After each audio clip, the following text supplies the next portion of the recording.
everyone. Welcome to Global Mobile Broadband Forum 2022. I'm so glad to meet you all again at this event. Looking back through the history, communications technology have always developed at an astounding rate. It took over 30 years for home phone services to go mainstream.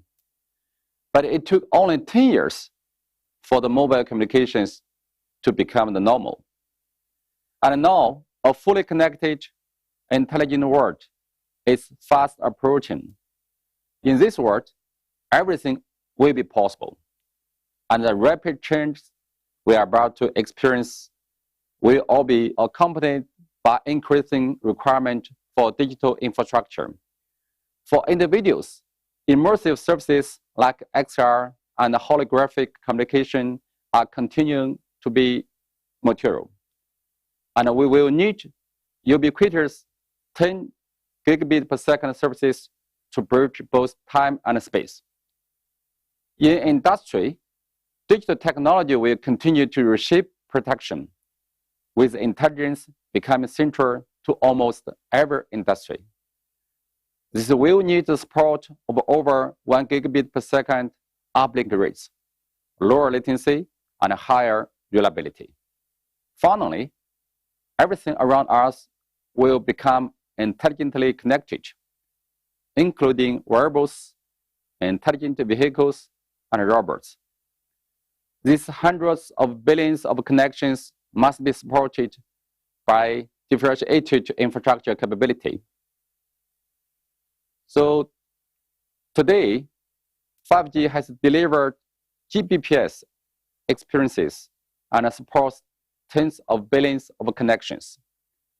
It has already become a pillar of the global digital economy. The next milestone we must hit on the path to the intelligent world is 5.5G. 5.5G will deliver 10 gigabit per second experiences, support hundreds of billions of connections, and help us achieve native intelligence. Since 2020, we've worked with our industry partners to define a vision for 5.5G. After 2 years of hard work, we have achieved a lot, and 3 things have become clear. So first, the standardization of 5.5G is right on track.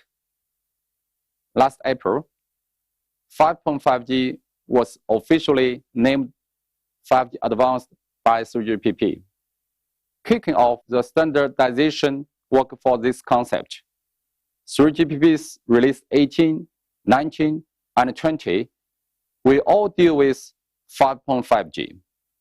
The first batch of study items has been launched for release 18, with MBB still being an important focus of this research. The upcoming release 19 and 20 will further explore new 5.5G services and scenarios. This progress shows the consensus that already exists on 5.5G. The second thing that's become clear is that breakthroughs are already being made in key technologies for 5.5G. Large bandwidth and massive MIMO are crucial for realizing 1 gigabit per second experiences over 5G networks. And now, the industry has already moved on with new breakthroughs in the ultra-large bandwidth and extreme large antenna arrays, indicating 5.5G will deliver 10 times higher performance. Huawei has already worked with multiple carriers to explore the new possibility represented by these 2 breakthroughs. On the millimeter wave band, 800 MHz ultra-large bandwidth and 2,000 antenna arrays provide 10 gigabit per second peak experiences. On the 6 GHz band, 400 MHz bandwidth with over 1,000 antenna arrays can even compete with the C-band in terms of the coverage distance while delivering 10 gigabit per second experiences. These technological breakthroughs will help 5.5G deliver 10 gigabit per second experiences. Third, we can now clearly see the industrial IoT landscape, and we believe that 5.5G will be ready to support all IoT connections with MB IoT, RedCap, and passive IoT. MB IoT supports lower power wide area connections. Its MB IoT has become a leading RPWA technology, with the new MB IoT connections accounting for 47% of global RPWA connections last year. That's an over 60% year-on-year increase. MB IoT is expected to continue growing steadily and eventually support tens of billions of RPWA connections. RedCap supports medium and high-speed IoT connections. IMT 2020 has already completed the verification of the key RedCap technologies for base station and chips, making them ready for commercial use. RedCap is 2 times faster and 20% lower power consumption than IoT Cat 4. With the new capabilities like positioning and low latency, RedCap will be able to support billions of the IoT connections. Finally, passive IoT combines cellular communications and passive tagging. It will be used to support wide area passive IoT connections. Joint verification tests have found that passive IoT connections can stretch over 200 meters, 10 times further than RFID connections. This will open up new possibilities in terms of a commercial application and passive IoT scenarios. Together, these 3 5.5G enabled IoT technologies will enable 100 billion connections in the coming years. With this new knowledge, we are ready to take the next step. Standards, technology, and the industry as a whole are ready to make the leap to 5.5G. We need to act now and work together to quickly prepare for commercial 5.5G use. There are 5 steps we will need to take to make this happen. So first, we need to further solidify our standards. Standards steer the mobile communications industry and will guide the 5.5G industry forward along a clearly defined path. Work on Release 18 is already underway. To further enhance the MBB, we need to verify key technologies and ensure 5.5G increases network performance by 10 times. Key industry milestones must be aligned to ensure Release 18 is frozen by Q1 2024 as planned. All industry players should come together in exploring what capability 5.5G must possess to support new services and scenarios, and promote the adoption of Release 19 standards and beyond. For example, the standardization work for high precision sensing will need to complete it in Release 19 to achieve harmonized communication and sensing, which will in turn open up new application opportunities beyond traditional connections. We should also continue reinforcing network capability by supplementing 5.5G with satellite communication networks to better support space, air, ground communication scenarios. By constantly improving 5.5G standards and exploring new capabilities, we will be able to extend the life cycle of 5.5G and maximize its potential. So second, we will need to prepare more spectrum for 5.5G and fully utilize sub-100 gigahertz resources to build ultra-large bandwidth. So ultra-wide spectrum will be foundation for the 5.5G technology innovation and capability delivery, millimeter wave is one of the key frequency bands for the 5.5G. Operator will need to take steps to acquire over 800 megahertz of spectrum to realize millisecond level latency and become front runner in this area. 6 gigahertz, on the other hand, is also a potential ultra-wideband for 5.5G.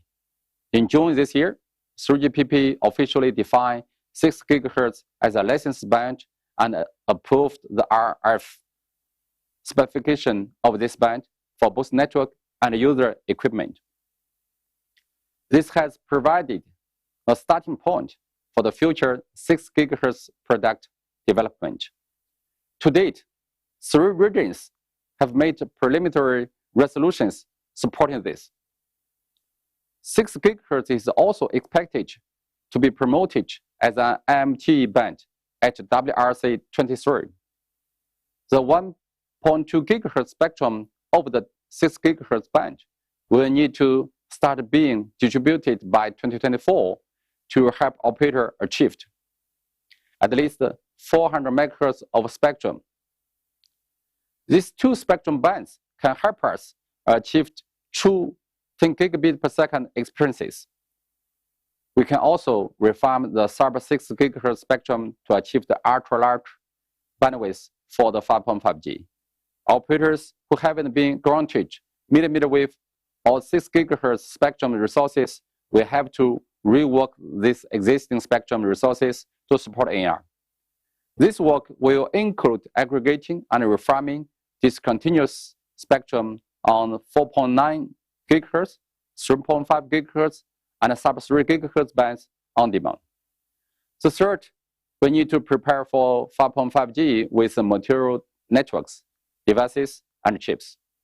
Our networks and devices need to be upgraded to deliver 10 gigabit per second experiences. Our network products must support ultra-large bandwidth and ELAA. Moving forward, our products will rely on ELAA technologies that support more than 1,000 antenna arrays, suitable for mid and high frequency bands. Method memo will also need to support 128 transistor capability, up from the current 32 transistor and 64 transistor. In addition, more innovation will be needed in chips and devices to make them intelligent and support multiple channel and multiple carrier aggregation. So this means moving from 2T4R to 3T8R and supporting the ability to aggregate more than 4 carriers. For example, they need to be able to aggregate 400 megahertz of 6 gigahertz spectrum or 800 megahertz of a millimeter wave spectrum. Collaboration between network devices and chips are needed at every level. We have already seen breakthroughs in the key technologies in this area. More operators, as well as equipment, device, and chip vendors, need to start verifying technological solutions and system networking so that interoperability device testing can be completed by 2024. When the standards are frozen, this is key to timely 5.5G commercialization. Last, requirement in the intelligent world will also diversify. We will need to work together to build thriving 5.5G ecosystems to meet these requirements. Take the 5.5G enabled IoT ecosystem as an example. Operators and equipment vendors will need to make a better plan for both 5.5G capability and the coverage to support IoT. In the future, a single network will be able to support hundreds of billions of connections, including connection between people and things, so that their coverage planning must consider both the capability and application scenarios of IoT devices.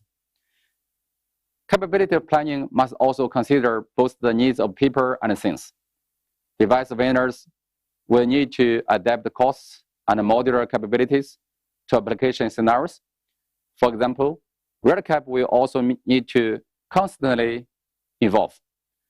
so it can deliver enhanced capabilities when Release 18 is frozen. However, Red Cap will drive down the cost of IoT devices to under $8, which is about the same cost as IoT Cat 4 devices.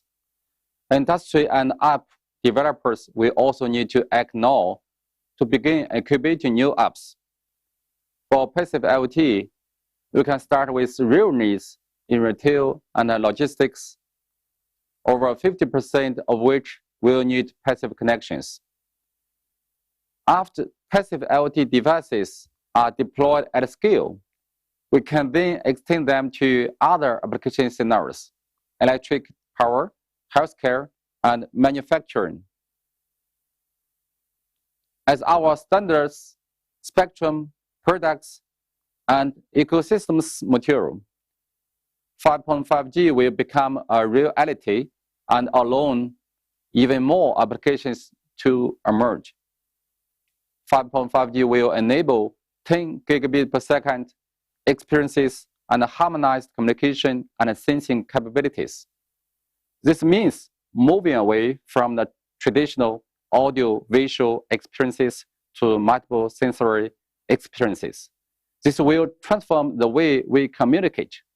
In addition to harmonized communication and sensing, 5.5G will also support stable, high-speed, space-air-ground integrated networks.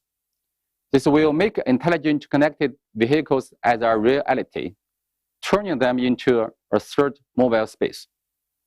5.5G's high reliability, low latency, and fast uplink speeds will also help intelligently connect information silos across industries. Integrate new productivity tools like robotics into industry processes and make manufacturing even more flexible to drive the industrial upgrade.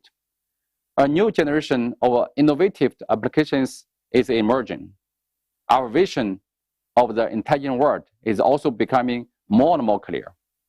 Right now, all industry players need to work together to explore and create these applications. The communications industry is constantly evolving. The three key developments I discussed earlier have kicked the 5.5G into high gear. Now, as we look ahead, our task is to tackle these 5 new areas: standards, spectrum, products, ecosystems, and applications. Together, let's start to 5.5G and build a better, intelligent world. Thank you, Mr. Wang, for your inspiring speech, which emphasized the importance of 5G to the global digital economy. We are all looking forward to the burgeoning 5.5G era and eliminating information silos between industries. Next, let's welcome His Excellency General Prawit Wongsuwan, Thailand's Deputy Prime Minister, who will deliver a keynote address on Driving Towards Thailand 4.0. Welcome.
The Ministry of Digital Economy and Society of Thailand, the Minister of Higher Education, Science, Research and Innovation, the President and Chairman of the National Telecommunication Cambodia, executives from Huawei Technology, Mr. David Wang, Mr. Yang Xiaopin, ladies and gentlemen, and the media fellows. I'm very pleased to open the forum today, which is very important for the ICT industries, Global Mobile Broadband Forum 2022. And this is the 13th time already, which is the first time happening in Thailand. This is quite an important forum for both public and private sectors to exchange experience and opinions, which is useful for the industry.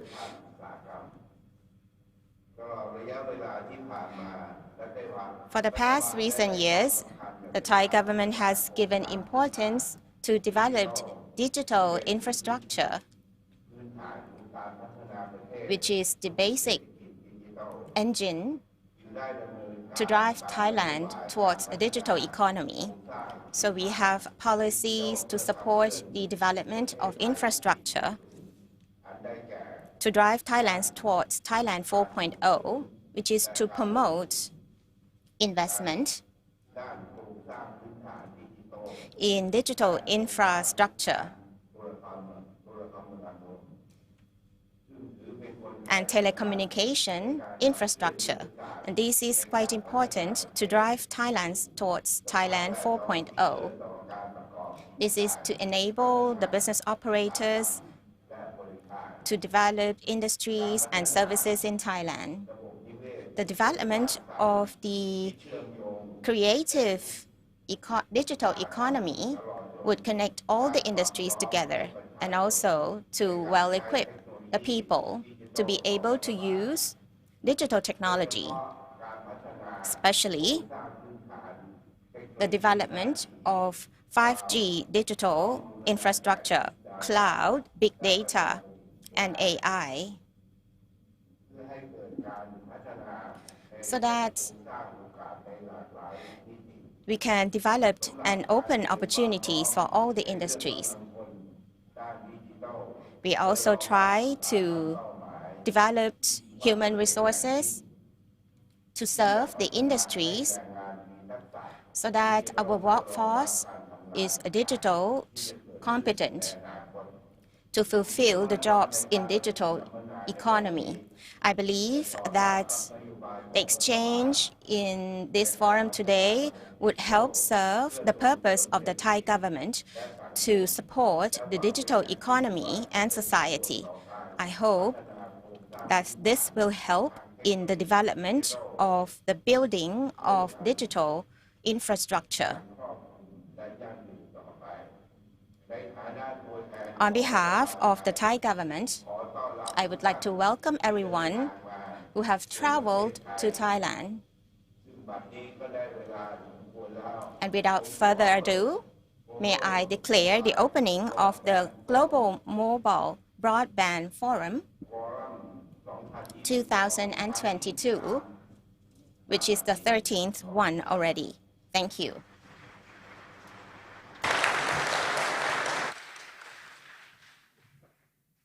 His Excellency, please stay on stage for a moment. And thank you so much for your inspiring words. We will now have an official launch ceremony for the Thailand Development white paper. And I would like to ask on stage some guests helping to do that. And so first of all, I would welcome on stage His Excellency Chaiwut Tanakamanuson, who is Thailand's Minister of Digital Economy and Society. Please welcome with me on stage His Excellency.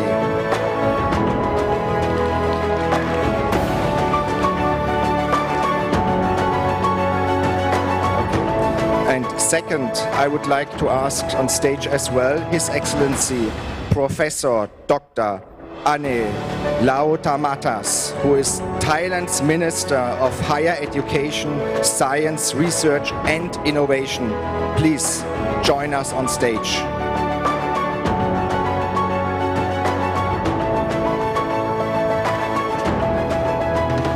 Okay, then I would like to ask on stage as well Mr. Simon Lin, who is President of Huawei Asia Pacific. Simon, please join us. Please take there.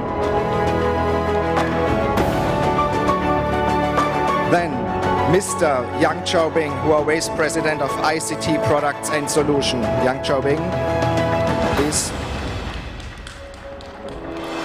Last but not least, Mr. Abel Deng, CEO of Huawei Thailand. Abel, please come. Please take your seat. So, wonderful. Gentlemen, please group around the bowl.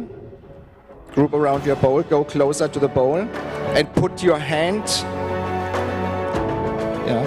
Put your hand on the bowl. Everyone put the hand on the bowl, okay? Now I will count down. Okay, ready? Ready to go? 5, 4, 3, 2, 1, go.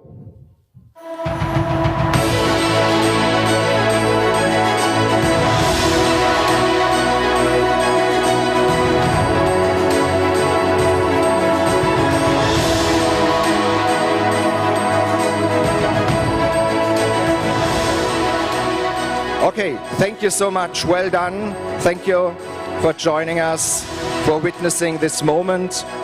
Okay. Yeah, you can read actually something in front of it. Okay, so let's leave the stage.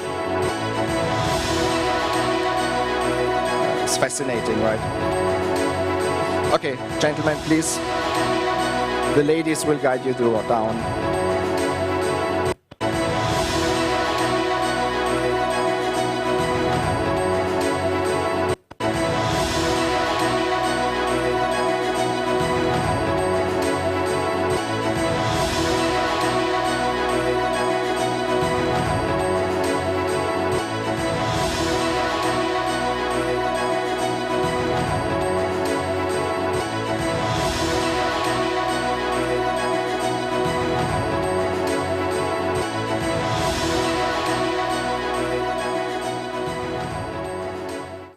"5G has become an engine for economic and social development, and Orange, a leading global mobile operator, has been on the forefront of 5G network construction."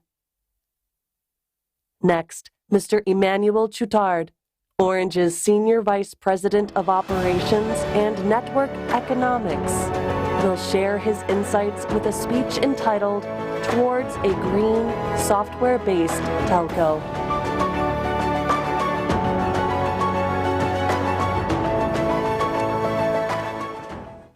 Good morning, ladies and gentlemen, distinguished guests and hosts.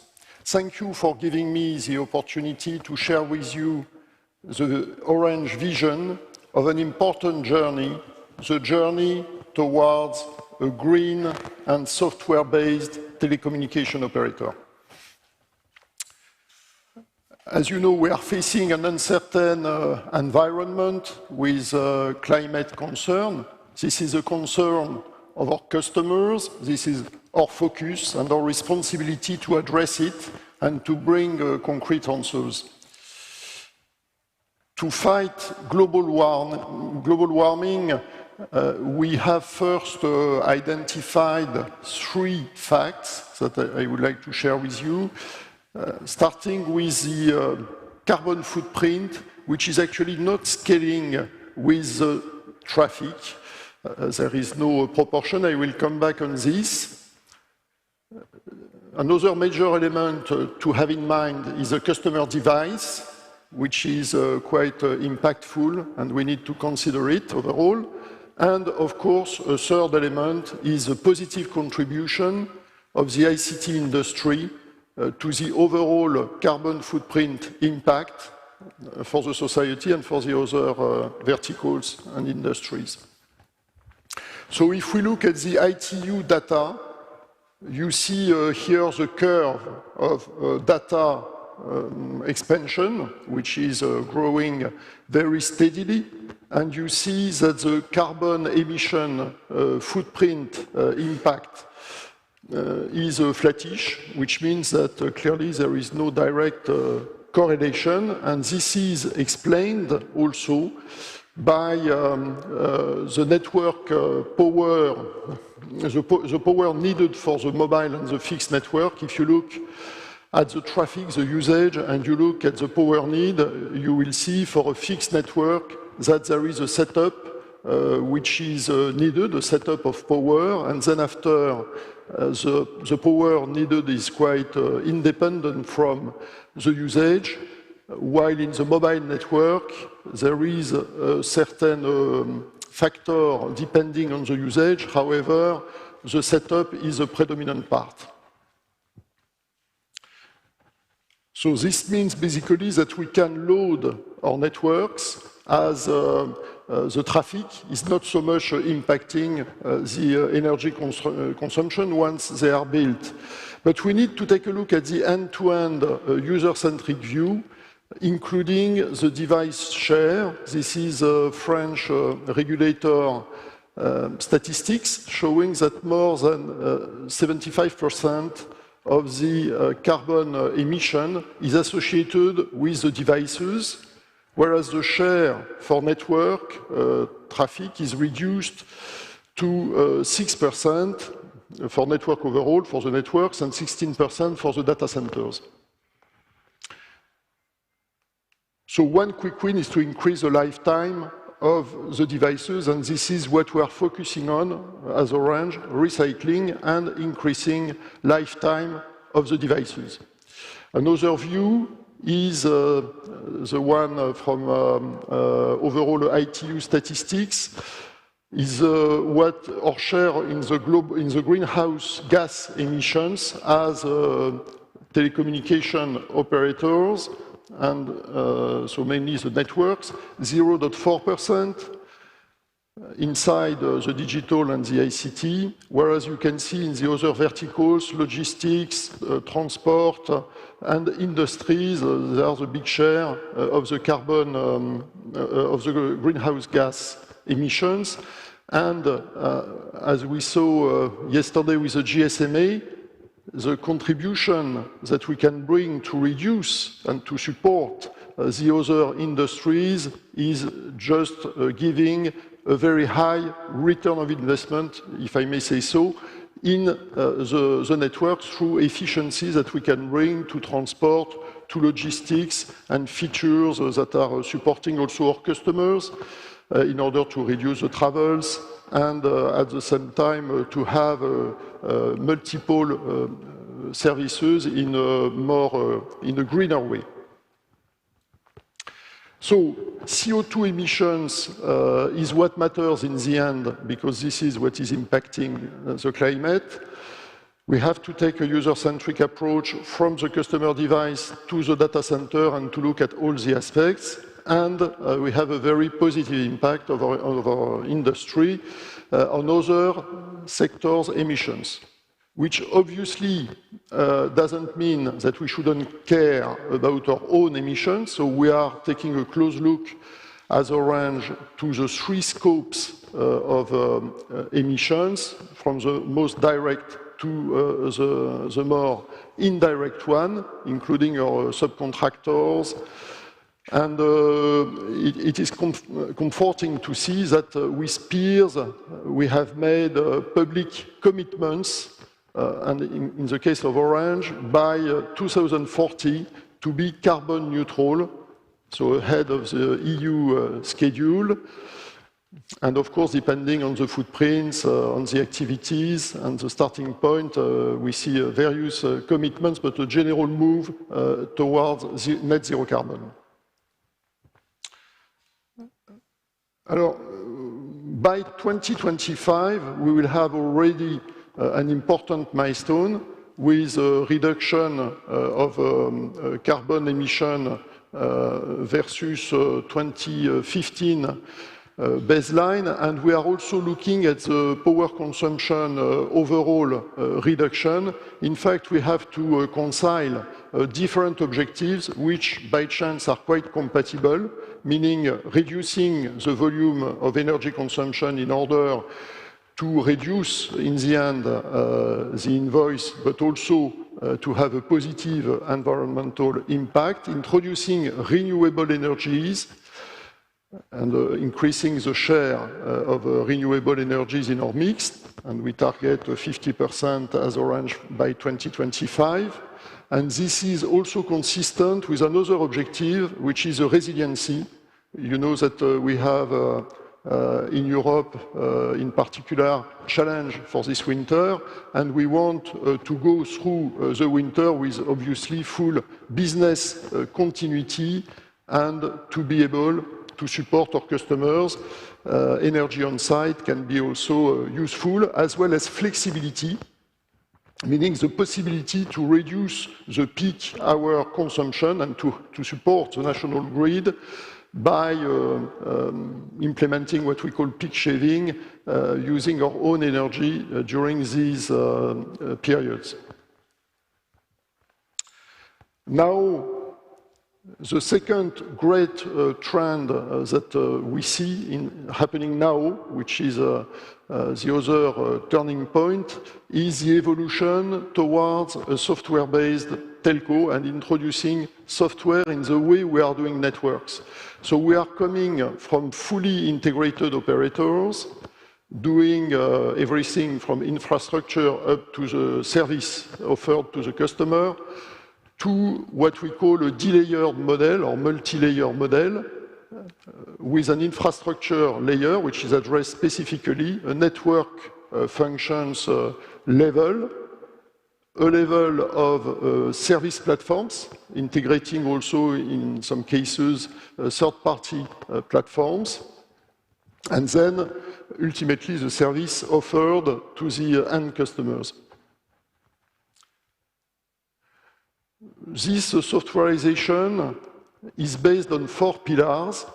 The disaggregation, which is the fact that we are no longer implementing black boxes into our networks as we used to do traditionally back in the past, but we are now identifying the software level, the OS, and the infrastructure level. We are also introducing virtualization, meaning mutualizing several network functions on the same cloud infrastructure, automation, AI, machine learning, in order to support both the lifecycle management and the in-life management of the network, and of course introducing more and more software with APIs that are exposed, network APIs, enabling the on-demand network connectivity which our customers are expecting.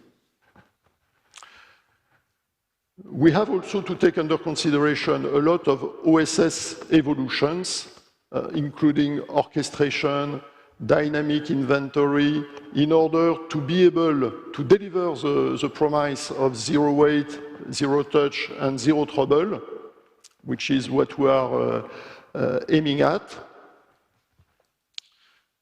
And in Orange, we have developed an experimental network which is encompassing all these aspects, which is called PKO, and which has been deployed near Paris, in Châtillon, and also in Brittany.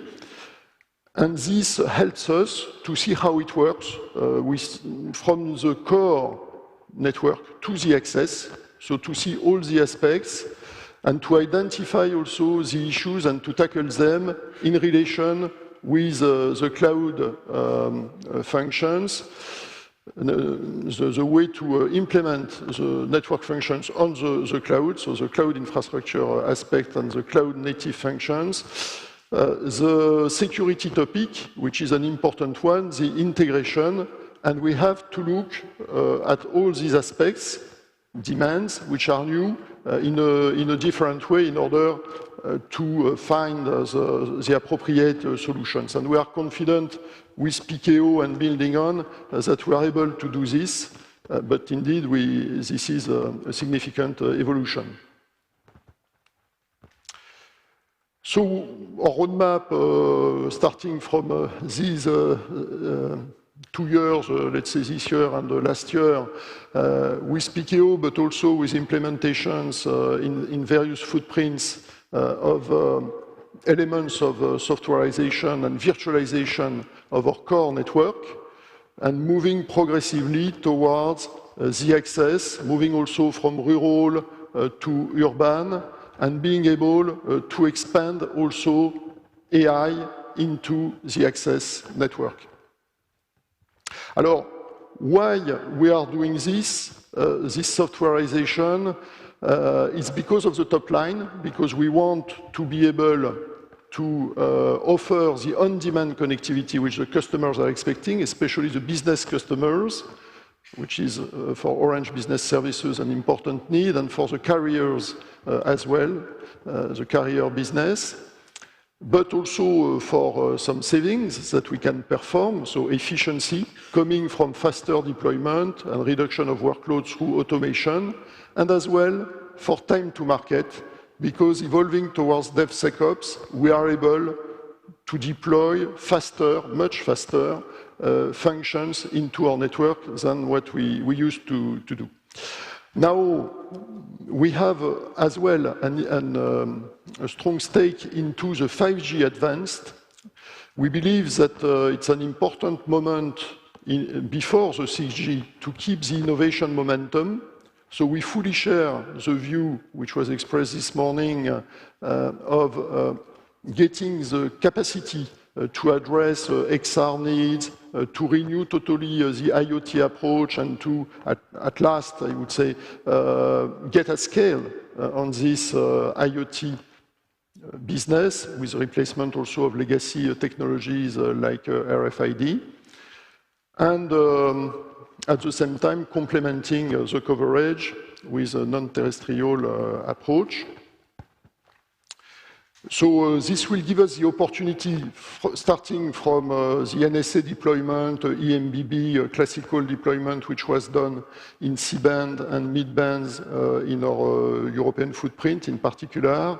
This will give us the opportunity to offer new services and progressively, with Release 16, to better address the B2B needs and the B2B2C, but then also with 5G Advanced, maybe to renew with some new services the premium associated that we are looking for, and which in a current NSA status is not so easy, as we have to manage the trade-off between feeding the networks in order to benefit from the capacity, from the energy efficiency and the spectrum efficiency, and giving access to our customers who subscribe to the appropriate 5G subscriptions, including 5G. But as far as they have a 5G smartphone, in time, it's making sense to manage their traffic in the 5G network. So I will not comment further for the sake of time the content of 5G Advanced. As a summary, these are the main topics we are addressing with the softwareization. So the telco cloud, simplification, control, automation, security, and integration. And for this, we created 5 streams in Orange. So jobs and skills, because we are creating new jobs with this new approach. And we are confident that with all our partners and all the stakeholders, we'll find also new opportunities of creating value. There is indeed a business for everybody. The point is to position on these different scoping. The life cycle automation, which is for us important with Integration Factory, the simplicity and control over the telco cloud after a diverging phase to come to something a bit more convergent in terms of infrastructure approach, the automation of the in-life for efficiency, and the possibility to offer the on-demand connectivity we are looking for. Thank you for your attention, and I wish you a very successful, enjoyable journey as well towards greener and software-based operations. Thank you. Thank you, Mr. Choutard, for your excellent presentation.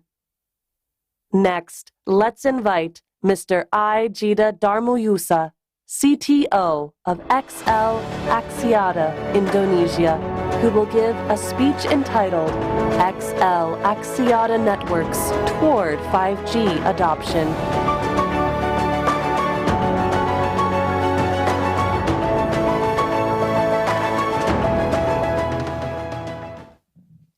Thank you. Good morning, all the distinguished guests and participants of this EMB forum. It's very glad and very great to be here. Let me repeat my name again. It's not IGD, it's Igede. Yeah. So this is a Balinese name. I'm from Bali, so almost the same like Bangkok. So when I was in Bangkok, I feel like home. Yeah, with a very beautiful scenery of the cities and very beautiful people. Okay, let me have a sharing with you with what happened with our network, XL Axiata Network. XL is one of subsidiary of Axiata Group, and we pretty much want to share the challenge that we have in Indonesia in general, in XL in particular. So I have to be proud that even though we have the least spectrum in the country, in the market, this year we have the best experience that's already being announced by all the major crowdsourced data, right? So our user experience is 41% increase year on year, daily payload 32%, and even latency we can manage like 7% year on year. We have 57 million subscribers with more than 39,000 physical sites, and the traffic is reaching 28 petabytes per day. So our ambition and our mission is to be the first converged operator in Indonesia with highest NPS. We always relate whatever we achieve with NPS, Net Promoter Score, because we know that without high NPS, whatever we do is not going to sustain, is not going to make a profit. Yeah. So I think on the EMBB, pretty much we're talking about 5G. But in Indonesia, 5G is still in the incubating phase. Why is that? Number one is because our handset 5G penetration is still less than 2%. Again, all the market with 270 million people in Indonesia, with more than 300 million SIM card in the country, because it's very normal. In Indonesia, normally we have two numbers, or even three numbers. My wife have three numbers with all three operators, right? So more than 300 million subscribers is less than 2%. Yeah, it's still very tough to increase this, especially during COVID, during the economics, that buying power is challenging. The second one is the spectrum for 5G is still not released. The main spectrum for 5G is still not released by the government. It's pretty much challenged because all the spectrum for 5G is still used for other services. Number one is 700 megs, expected to be released by the broadcasting company end of the year. Hopefully Q1 2023 will be released. Yeah. The second one is 3,500 megahertz. It's still heavily used by the satellite services. Hopefully can be also released or coexistent by mid of next year. So again, the target to be released end of 2023. And 2.6 is still also used by broadcast and satellite services. Maybe it's going to be released in 2025. So with these two, I think the 5G is still in the incubating, but we pretty much optimistic that it's going to be fast once the spectrum is released, and because we also see the trend year by year, the handset and the subscriber that using 5G is increasing. We all know that 5G is needed as ubiquitous because all the service is going to be served. As an operator, to make money, all service need to be served by us, right? Number one, because of the two things that we can see the trend of making us more important is, number one is video. Video is now 70% of our services, 70%, and keep increasing, yeah? And amazingly, this year, YouTube has been overtaken by TikTok. So TikTok is going to be a game changer. And then when we're talking about YouTube and going about TikTok, is two different characters. So that's why we need to make sure that all this video characteristic is being understood, and we prepare our network accordingly. Yeah. IoT, yeah, IoT business is still quite small, but we understand that's going to be big. Why? Because it's not human, but also things that need to be connected. We are actually in the discussion with the Jakarta government, our capital government, to connect our, more CCTV, more camera. Normally, the camera now is only focusing to the road, main road, to monitor the traffic. But now they start talking about monitoring the river, monitoring the community, monitoring the high-rate crime location, so on and so forth. So thousands of cameras will be deployed, and we are in the discussion to deploy. Yeah. So what is our network now? Yeah. We all understand building network is not one-day job. It's continuously need to be evolved. Yeah. Starting from radio, transport, and also core. If we're talking about radio, we almost there. Yeah, 81% our radio is capable on deploying dynamic spectrum sharing because we don't have the spectrum, the real 5G spectrum yet. Yeah, on the transmission we start deploying IPv6, SRv6, and so also SD control since 2 years back. Yeah, so we pretty much also connecting our site to the fiber. 50% our site to the fiber, and almost 90% in total fiber and one hop to fiber. Yeah, and core we start NFI like 4 years back, virtualization, and now we are in the middle of talking with the hyperscale for the cloud native. Yeah. The challenge is, of course, yeah, we always talking about the rental cost, high tower load, and then in transmission we know about latency, how we provide high capacity with low latency, and core. Different with IT and telco is how we provide high reliability and stability core. Yeah.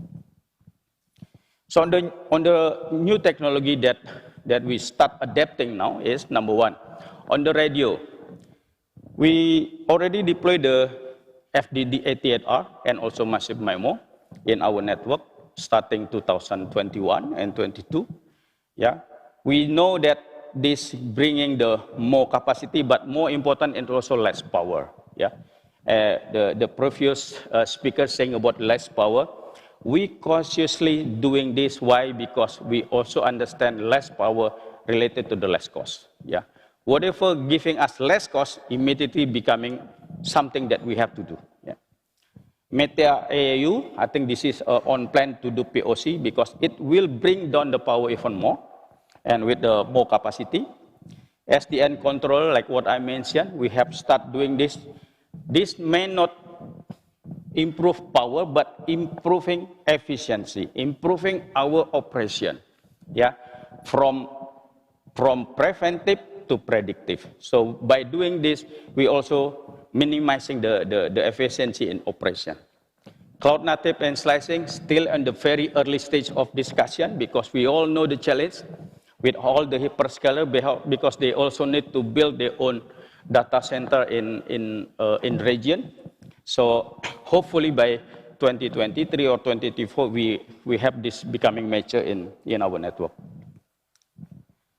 MIMO strategy is for greener, faster. Yeah, we have more than 700 now on air in our network, 88R. And also more than 170 massive MIMO. Remember that we have a very least spectrum. Every time we have to add new site for capacity, it's adding OPEX. So that's why we really adopt this new technology, because it's bring us more capacity with the same existing site. Yeah, existing site, more rental, more power. So by doing this, the power consumption is less 26%. It's quite huge saving. And the FDD massive MIMO, why we have to do this, because it's even need a bigger capacity. Yeah, normally the sites that having bigger capacity or even more capacity is the site with a high value subscriber, with high value or high generated revenue. That's why we have to invest more, but if put more site, it's not going to be possible, because normally it's very dense and it's very crowded. Yeah. Now, this is the very important strategy that we keep reviewing. We keep reviewing every year, because the strategy from government, how they will auction, will impact to us on the spectrum. Yeah. This year, again, we have a very little spectrum. I have only 45 meg. I have only 45 megs last time serving 2G, 3G, and 4G. Yeah, 2.1, 1.8, and 900. In 2025, we're going to have another 733. But again, whatever spectrum that we have now, we still keep it for 4G. But maybe in 2025, we start reducing number of 2G. Yeah, and 700 we will use for 4G in the beginning, because we still have a few area with less indoor penetration, and using 3.5 mainly for branding, because again, based on our assessment, on 2025 5G penetration may be reaching around 8 to 10%. Still below the business case that justifying for 5G. So it's mainly for branding. Only in 2030, based on our calculation, is 2027 actually, where the handset penetration are about 20%, that we can say 5G is becoming massive. 3.5 is going to be a game changer, and mid-band is going to be combined between LTE and NR, while low band we still keep it for coverage or voice, right? So this is basically the strategy for now. It may change again based on the government strategy on the auction. So as a summary, all investment in 4G is for 5G. Whatever we're doing now, we always think that what will happen after 5G coming. We even now thinking about how if the 700 and 3500 coming, which one is not valid, which one is not relevant. Yeah, all bands is to 5G for sure, because we're talking about high spectrum efficiency and lower cost per GB. It's only happen if we adopt all the spectrum to the latest technology. And last but not least, is all service is for 5G. Talking about EMBB, we're assessing the FWA and also enterprise. Right? Okay, with that, I conclude my presentation. Thank you for your attention. Good morning. Thank you, Mr. I. Jida Dharmayusa. First, we'd like to show you a brief video before kicking off the 5G City panel discussion.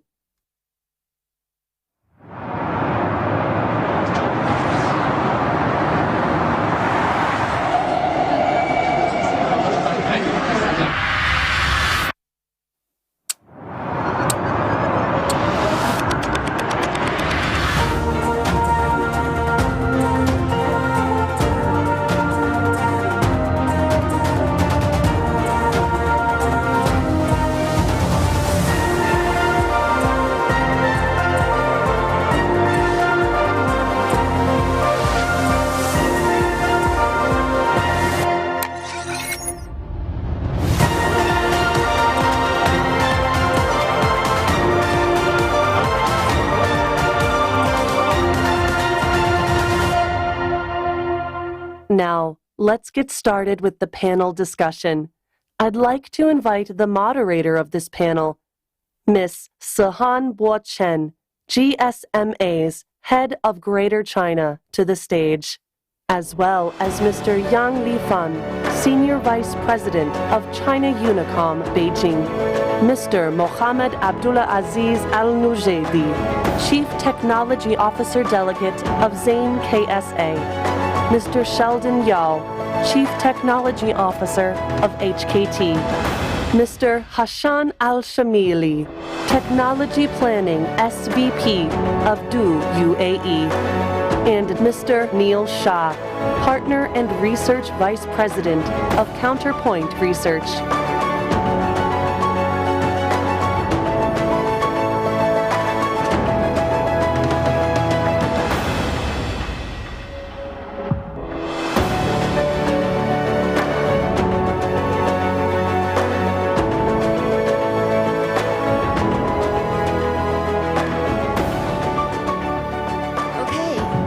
Morning. Are we all sitting very comfortably?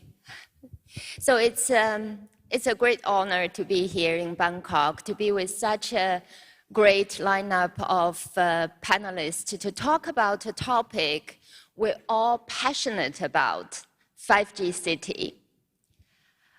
Before we start our panel discussion, actually on behalf of all panelists, I want to ask the audience a question. Do you know how many people currently are living in cities in the world? Anyone? 20%, 30%, 50%? Okay, shall we give them the answer? According to World Bank, currently there are over 50% of global citizens are living in cities. And that number will grow into 70% in 2025. So the growing urbanization rate, of course, will drive the economic activities, and we all will benefit our city lives, and that's our dreams. But in the meantime, we also know there are a lot of challenges. I think we all probably experienced some crowded living spaces in cities, and we also have the first-hand experience of traffic jams, pollutions, or constrained public resources, natural resources. And today, we're here to tell you that 5G will help you to solve some of the problems, if it's not all. But we aim for giving everybody a livable and lovable city through 5G. I also want to tell everyone that GSMA has decided to dedicate one of the global awards to best practice for 5G city next year. And so before we start discussion, we want to have our first panelist, that is Mr. Yang from China Unicom, Beijing. And China Unicom Beijing is also the winner of the 2021 5G Industry Partner for Global Awards last year. So Mr. Yang from China Unicom, please. Thank you. 谢谢主持人，女士们。 Thank you. Good morning, everyone. Thanks for attending. It's my pleasure to share with you some details about the 5G Capital project. 5G Capital is a 5G innovative project jointly launched by China Unicom Beijing and Huawei. It aims to build out outstanding 5G networks in Beijing and put them into commercial use by adopting leading operation models and advanced technology. We have partnered with Huawei for nearly 20 years. We began to roll out large-scale 5G networks in 2019. And the whole city was covered by 5G signals from over 10,000 base stations by April 2020. At the time the 5G Capital project was launched, What's more, we've shared the network with China Telecom Beijing and helped Huawei verify its first 300 MHz system on our live networks. By November 2020, our intelligent 5G slicing and MEC operation platforms had went live and promised to enhance the digital operations across the board. Now we can parse over 200 TB data every day to monitor network running status and user experience. This ensures that we have the necessary big data analysis capabilities when deploying and optimizing scale networks. From to B and to C users, our slicing operation platform can provide end-to-end services with different SLAs from devices, RAN, transport networks, and core networks to MEC.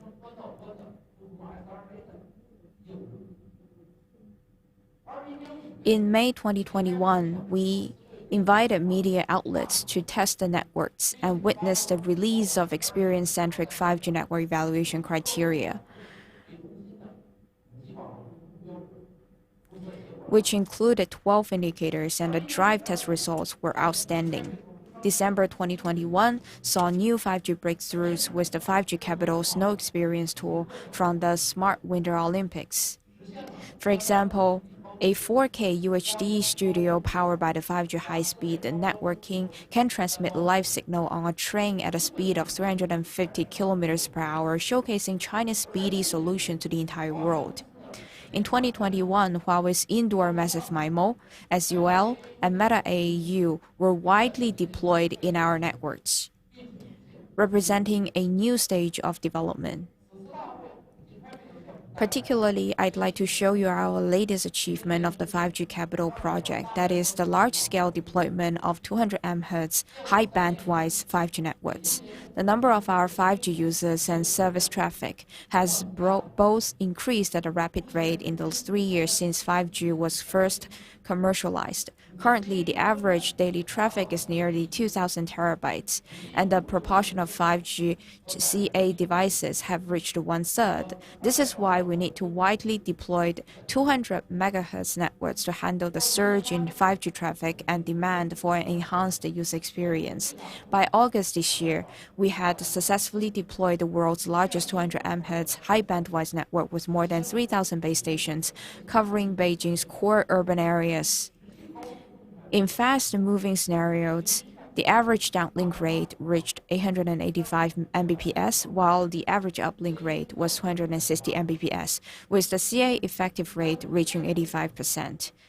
The project would not have been such an enormous success without Huawei's advanced technologies and equipment, and our digital operation models. In 2022, we jointly won the GSMA Global's 5G Industry Partnership Award for the project. In recognition of the enormous business and social value created.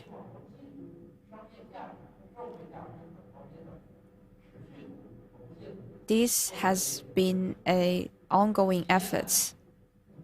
5G Capital has pursued groundbreaking innovations. We hope it will benefit our customers and industries more in the future. Thanks for listening. Now let's bring it back to the host. It's great to hear about the 5G capital from Beijing and the vibrant experiences in that vast city, and also the Winter Olympics applications.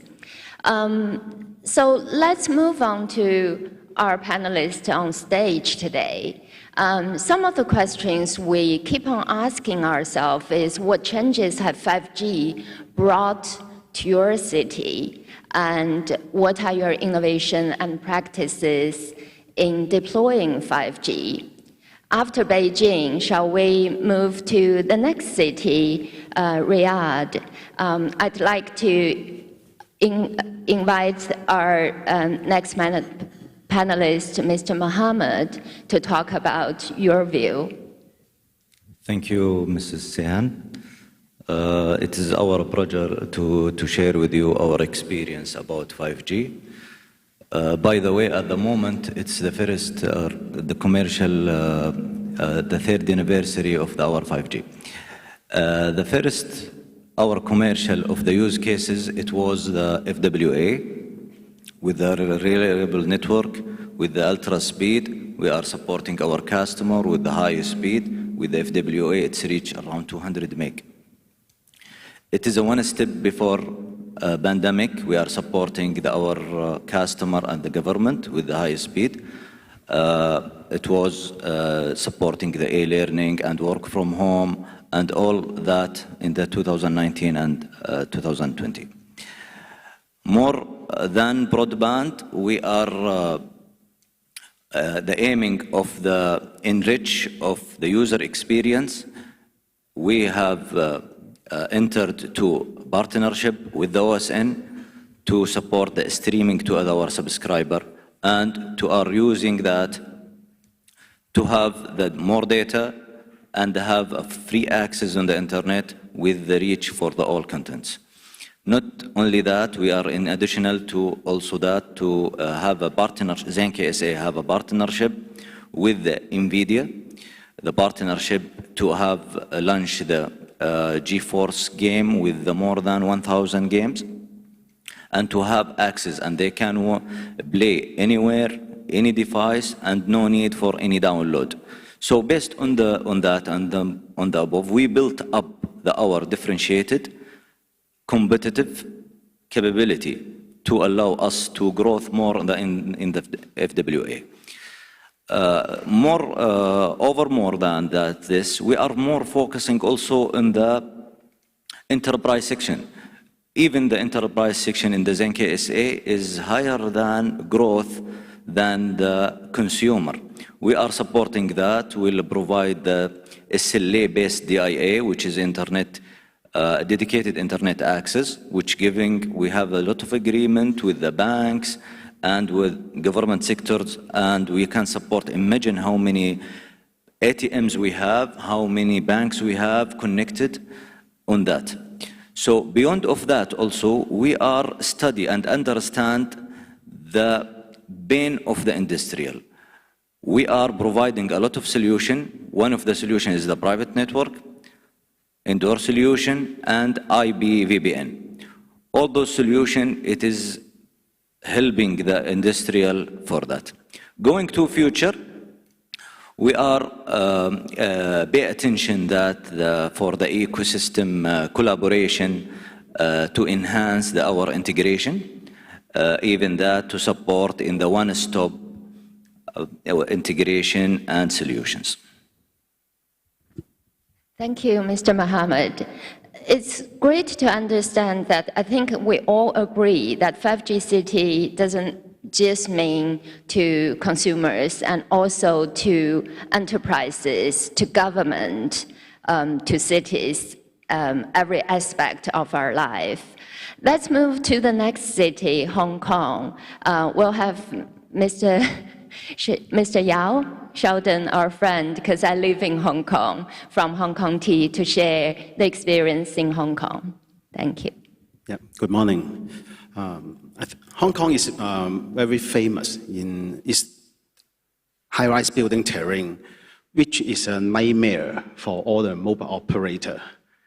The reason behind is we need how to build a site in those high-rise building, how to provide good coverage there is always a challenge for all the radio engineer over the years. So in the 5G era, we are facing even more challenges. The reason behind is we have a lot of scatter of 5G spectrum. We have 700 megahertz, we have 2100 megahertz, 3.5 gigahertz, 4.9 gigahertz, and also we got the millimeter wave spectrum. So how to put all this frequency into the existing site is always very challenging. Hong Kong is different to most of the other countries. We don't have any tower site. We can only build the site at the rooftop. So it means, okay, we need to select the site very accurately and also need to determine which frequency band to deploy very accurately. And timing is also very important because we know we cannot deploy all the 5G spectrum in one go because it will be very costly, and also we cannot use it up within short time. So in Hong Kong T, we have 3 stages in building our 5G network. In the first stage, we provide a general coverage by the 2100 megahertz. And nowadays, we already provide 100% territory-wide coverage. And now we are in the second stage, which is to provide some medium speed spectrum, which means is 3.5 and 4.9 gigahertz. In the past 2 years, we have deployed a lot of this, we call it the dual band AAU massive MIMO equipment in this band to boost up the speed and the capacity. So down the road, right now we are heavily studying our third phase of our 5G network deployment, which include extremely high-speed network, which means 2 areas. First area, which is in the indoor coverage. We need to provide very good indoor coverage for all the buildings, indoor areas in Hong Kong. At the same time, we are actively studying how to deploy millimeter wave in our network, which I believe will be the ultimate 5G target in the coming 2 years.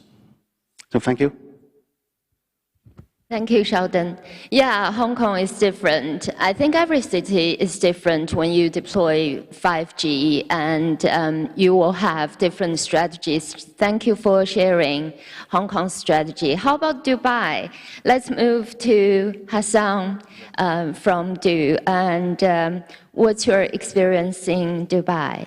With 5G, our city has gained a new level of connectivity and speed. Our 5G has helped our consumer to have a better connections by making their speed much better, much faster, which has led to the creation of many use cases and many cutting-edge products. 5G also has helped our city to be more digitalized by accelerating digital transformations, which will help us tomorrow also to adopt more use cases. When it comes to innovations, I would like to share 2 use cases with you. The first use case is the FWA again, as 5G has helped us to reduce the churn by migrating customers from 4G to 5G. And as of today, we have almost 300,000 customers connected in the FWA. The second use case is the, what do you call this, the civilian cameras, where we have, again, thanks for 5G, as we have managed to backhaul many of the civilian cameras today by using 5Gs in areas where we have faced multiple issues in acquiring NOCs or penetrating fiber there, or in some areas also due to the high costs. Thank you. Thank you, Mr. Hassan. Yeah, seems FWA is being used in different cities as well, right? It worked well in Dubai. So we have Mr. Shah there, who is an analyst. So I know you live in Mumbai, but also could you share your view? What changes do you see globally in the world with 5G? Please, Mr. Shah. Great. Thank you for having me here, and great to hear from fellow operators what is changing, what is working in their city. If you look at the transition of different generations of cellular, right from 1G, 2G, 3G to 4G, it's all been about personal transformation. It's more about the phones and how we have been connected, how we are using technology, and how it has digitally transformed as humans, right? But for 5G, it's going to be more than that. It's going to be more about society transformation, more about enterprise transformation, and that is what we are trying to see and witness, and most of the operators are working towards. So every city has different challenges, right? So when you talk about smart cities, it's more about people and how to solve their problems, right? How to improve their lives, how to help them make more efficient, and how to basically make them more productive as well as making them more happy. So when you look at different cities and different use cases, I would say what 5G brings to the table, as I said, is more about society transformation, the different technology benefits which it brings, right? Starting with, if you look at the common problems we see and we hear from different operators, is first of all is safety and security of people, right? That's why we have all the surveillance cameras, which are always connected. But as you see, most of the cities are increasing the number of cameras or increasing the number of sensors for road safety or for people safety in different parks or smart lighting. So the areas are well lit. All these different infrastructure, right, needs great connectivity to come back and give the data, the feedback, and can be controlled remotely, right? So most of these use cases which we see are around initially are safety and security. Second is providing the connectivity with respect to digital divide. So most of the economies, even in developed countries like US, you will see there is a digital divide. Not many households have more than 50 Mbps connectivity. And with pandemic, we have seen how important it is. So FWA, which my fellow operators are saying, is one of the other top use cases, which is bridging the digital divide, making people smarter and more connected. So what I envision is more of not only safety, security, having basic FWA connectivity, but also beyond that, consuming richer content, make it more interactive and safer for everyone. Thank you, Mr. Shah. I think everybody shared a little bit experience with 5G in different cities. From yesterday till today, we actually talk about 5G is being deployed at a faster speed than the previous Gs. However, it's still early stage, so there are a lot of things we need to do. In yesterday's keynote, I remember our CMO, Lara, mentioned about the three key factors which are important to the 5G success, which is investment in innovation and partnership. That also apply to 5G cities' success. So I think there are still a lot of things to do, and cities are different for us to live, for us to love, and it should be inclusive and should be for everybody to enjoy a better life there. So I think we use sometimes to talk about our dreams, our dream city, because that may lead us to understand how we can make the most of 5G technology to make our city for everyone to live in. So the second question is about dream cities. I think audience can also join to think about, in the 5G context, what is your dream city would look like? What has not yet being realized, and do you have any plans to achieve that dream city in the next few years? Shall we start from the very end, our analyst, Mr. Shah?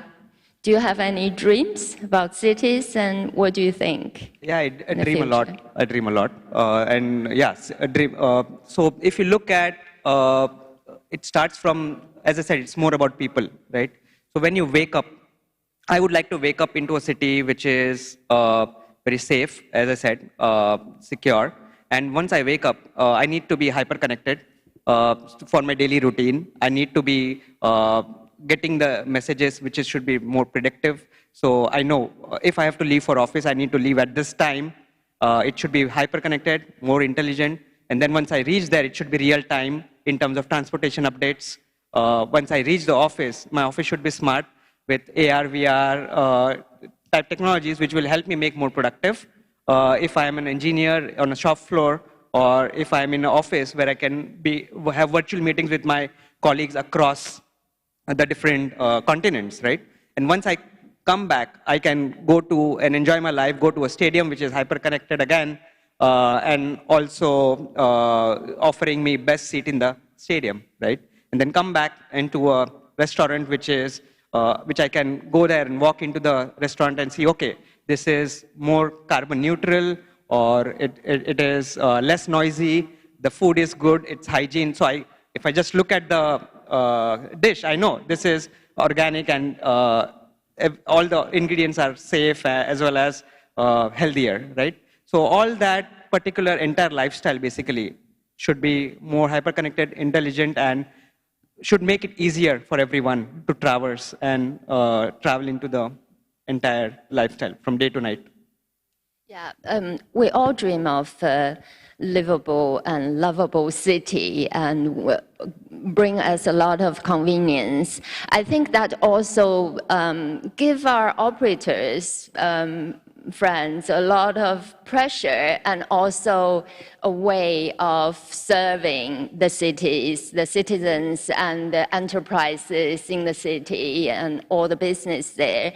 So everyone should benefit from living there and working there. Shall I go to Hassan? What do you think, your dream city, and anything you feel like it's really hard to realize? In United Arab Emirates, we always dream for the best, and we always aim for the best. So when it comes to technology, yes, we have our dreams also, which we believe it's even close to us.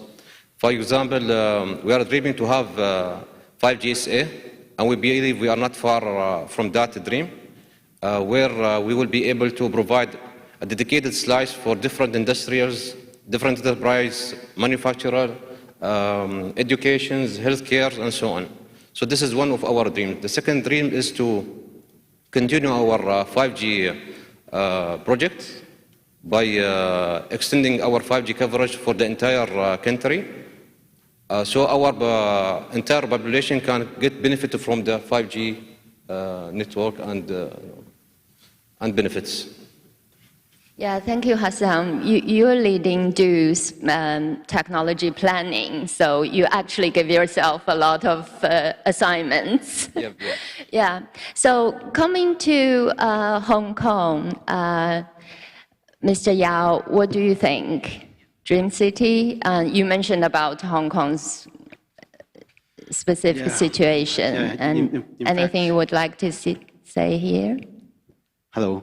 In fact, I have a lot, always dreaming, a lot of dreams actually myself. Okay, a dream city, okay, that is a place that I can spend my time there. Okay, a lot of research tell us, okay, when the metaverse come, we will spend more and more time in different universe. Maybe about 80% of time will be spent there, we will work there, pay there, and have fun there. So we need always connect. This is what we need.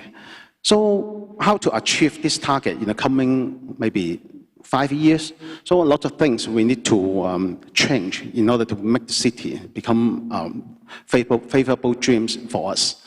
So first of all, I think how to build the site more easily is something very important, because we know a 5G city, we need a lot of connecting points. So how to get this possible to happen? There is a need between the operator and the governments. We need to work together to build this city. And regarding the 5G technology, nowadays, okay, even we have deployed a lot of 5G frequency technology there. So I still feel that the technology nowadays is just an enhancement of LTE only. Okay, there's not much very big breakthrough, okay, against LTE.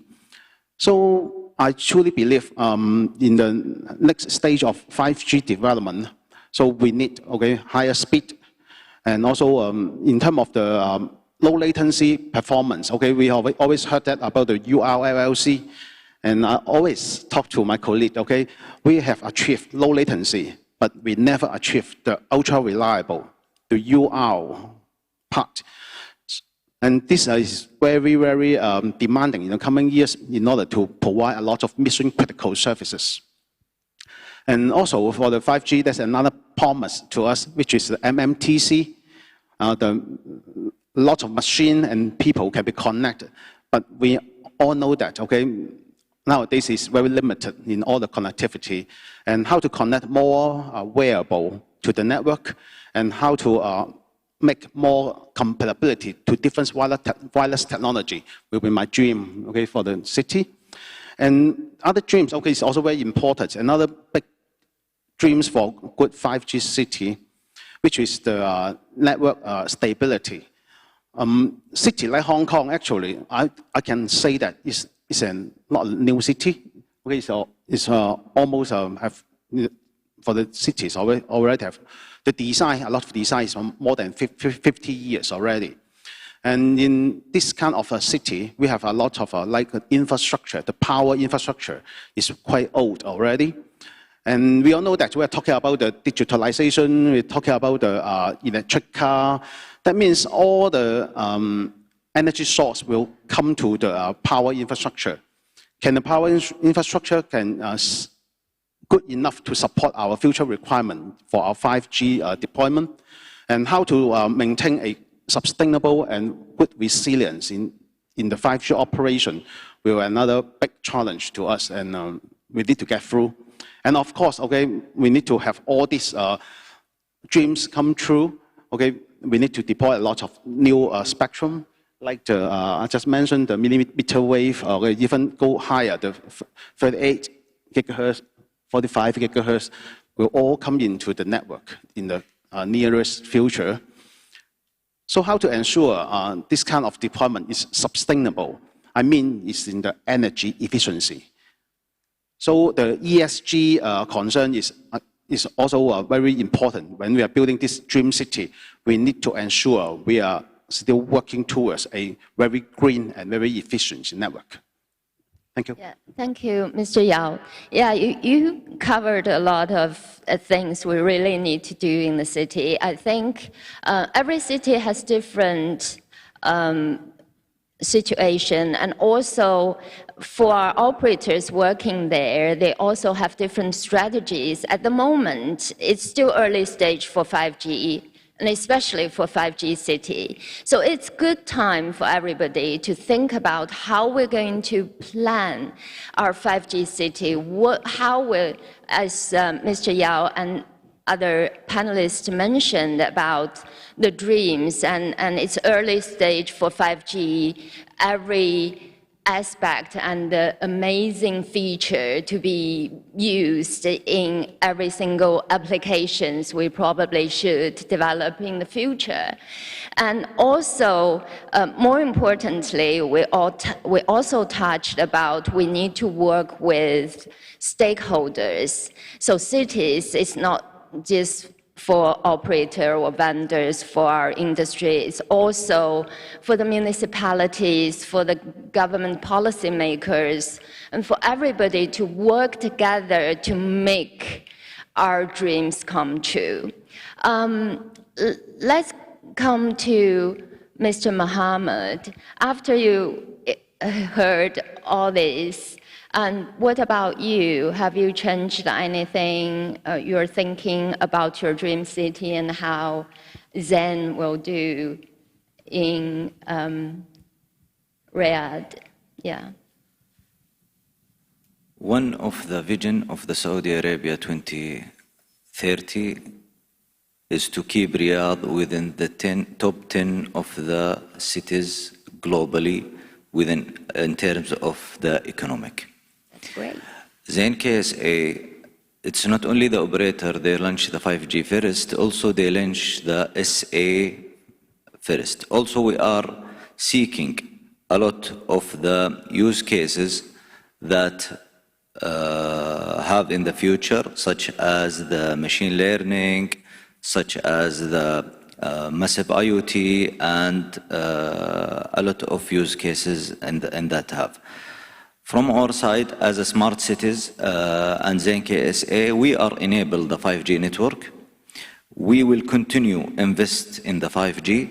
We will continue invest in the capacity and the coverage, and we will go in the 5G as we believe it is the future of the coming. So in the Zain, we are our miles or 3 miles we have, which is the investment, which is the innovation, which is the partnership. With the 3 of those, we can lead the 5G and we have the smart citizen. I can't agree with you more. So we talked about the changes we've made in various cities we represent. And also we talked about the dream cities, but we all realized that we can't single-handedly working and to make the dream 5G city dream come true. And after all this discussion, we still have some time here. I don't know if audience have any questions to ask the panelists. Anyone? Just 5 seconds, you have this opportunity. 1, 2, 3, 4, 5. Okay, they won't ask questions to us. So great, right? So my last question, can I ask Mr. Shah, because you're analyst. After our discussion, what do you think? Anything you will take back for the audience or for yourself? I think operators are on the right track to make cities smarter, but also the basic thing which I get from here is operators are not just thinking about 5G as a connectivity fabric, but also are thinking about resource efficiency with respect to energy utilities, because that is critical from infrastructure point of view. I think that is a great key message which I can take away for the first one. The second one is also with respect to the investment which operators are making. We should think more about this as a marathon rather than a sprint. It's going to take time to reach our dream city goal. And every city, as you said, has different set of problems. So operators need to work with public sector as well as private sector to prioritize the different. Is 40%. It is give you in the Riyadh city is more than 60%. So it is give you the indication that the 5G is the future and we need to more continue to invest in the 5G. Exactly. Mr. Hassan, yeah. Thank you. I agree with my colleague here regarding the modernizing the network and at the same time get rid of the legacy equipment. As he mentioned that upgrading the network is very important factor with the 5G journeys, especially when we go with the single RAN, and especially in the future, especially when we go with the single RAN, and especially in the future when we talk about FDD, the 5G FDD, as we will be dependent on the other technologies like 700 and other spectrum like 700, 800 in order to penetrate our 5G more and more for the in-building sites. Thank you. It's always nice to talk face to face, and then we'll have more thinking behind this. Mr. Yao, anything to add? Yeah, I think 5G is there, and more and more 5G related application will be going into our life. Okay, so how to build the 5G network quicker all over the world is very important, because it's very happy. Okay, I've never been getting out of Hong Kong for 3 years already due to pandemic. So this is my first time have a travel to Thailand. Yeah. Okay, this time. So nowadays, okay, we have a lot of development in like the metaverse already start, and which require a lot of network resources to achieve this the high level requirement. So later on, when I'm travel away from my home country, I also expect over the world can provide me the same experience. So how to achieve this is something why we need to sit together today here, which is to build our 5G network together. Yeah, GSMA got work to do.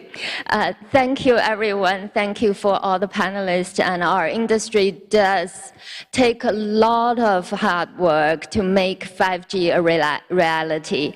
And also, we would call all people work with us, all the stakeholders living in city, working in city, and work together to make our 5G cities dream come true. 5G will definitely enable a greener, more secure, and much smarter city for us for our dreams. And from startups to industry giants, GSMA is working with many to advance its ecosystem and scale. I'd call for innovations to make 5G city a global success. So without further ado, let me thank our great panelists today for their sharings. And I think the technology innovation will carry on. We call for more applications in 5G and service innovations, network innovation, and everything we can work on to light up our 5G city success. Thank you very much, everyone. Thank you for your time and your sharing today. Let's work together to make a better 5G city for us all. Thank you.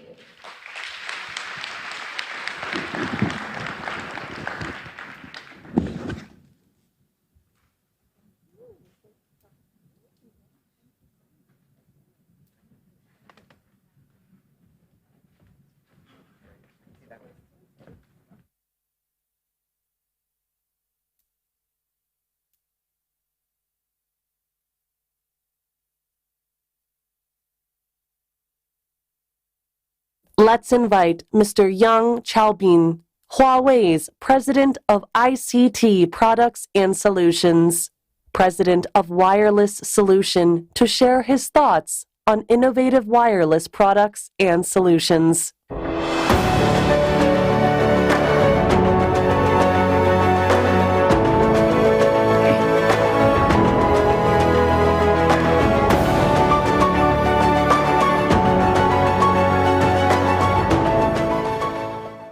，Good morning, old friends and new friends.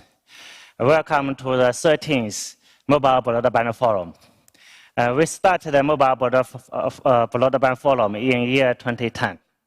So in the past 10 years, we jointly witnessed the success of 4G. And now we jointly stride to the best time of the mobile industry, 5G. So in the past 3 years, more than 3 million 5G base stations has been deployed globally. We expect that by end of this year, 5G subscribers will be more than 1 billion. And if we look at the new shipment of the smartphone, this year, more than 60% of the new shipment of the smartphone has already support 5G. Then, if we look at the mobile broadband market, if we compare with that of 4G and 5G, anyway, I think 5G has greatly changed the people's behavior. So, for example, for the HD video, the portion will be increased from 40% to 60%. Then, for the short video, in 4G area, normally people spend 0.7 hours per day on the short video. But in 5G, it has been increased by 2.5 times to 1.8 hours per day.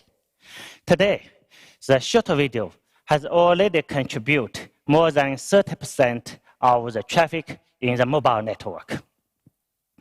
Then the way people watch the video has already been changed. In 5G era, people normally they will dragging and the double speed way to play the videos. The portion have been increased by 8 times. 5G also play an important role in the business market. Until now, there are more than 20,000 cases has been commercially launched. It is not only bring extra revenue for the operator, but also it can bring the social benefit for the whole society. For example, with the 5G in the coal mining industry, the people underground can be reduced by 60%. And in the hub, with the introduction of the 5G, with the help of the 5G, the loading and unloading, the container, the efficiency can be improved by 75%. If we look at the operator, the first wave of the operator deployed the 5G because of the high speed has been introduced by the 5G. It gives operators opportunities to share the innovative technologies with their customer. So it is possible for operators to design more flexible data package and to define diversified telephone plan based upon the speed of the downlink, uplink, and the latency. So in the past 3 years, for top 20 operators who deployed 5G quickly, their app has been increased by 10%. But as a global app has only increased by 1%. And for the 5G operators, their revenue year by year has been increased by 6%. But as the global average is just 2%. So which means that 5G can bring new business opportunities for the operator. When 5G started to be deployed, operators normally deployed 5G on the new frequency band, such as 3.5 gigahertz, 700 megahertz, or 2.6 gigahertz. But with the time going, 5G has not only deployed in the new frequency band, all of the legacy frequency band has been started to refarming to 5G. So in the future, the targeted network for the operator, it will be the combination of to deploy 5G on the new frequency band and the refarming from the legacy frequency band. So 5G has been in the faster lane. But anyway, I think a different frequency band will have different challenges. For example, for the 3.5 gigahertz and 2.6 gigahertz, the problem for this two frequency band is still two challenges. The first one is still the coverage, because the higher frequency band is quite difficult to reach the better coverage as the middle frequency band and the lower frequency band. Then the second one is still the energy efficiency. And for the FDD frequency band, there also has its own challenges. Coverage normally don't have any problem. But the problem is that operators have so many fragmented frequency band. And normally the bandwidth is quite narrow. So how to improve the spectral efficiency? It is another one we must take into account. Millimeter wave, 3 challenges: penetration to the wall, non-line outside. Yeah, how can it work? And how to make a millimeter wave work in the mobile environment? So different frequency band will have different challenges. So in this way, even though in the future we will deploy 5G in different kind of frequency band, but all of the frequency band must work in one 5G. They must compensate with each other to provide the seamless user experience to the end subscriber.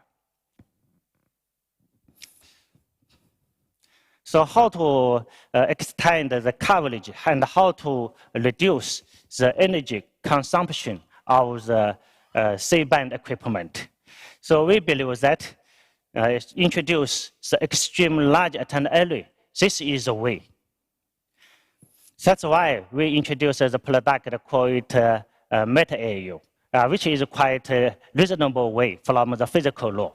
One operator started to deploy mobile network on 900 megahertz.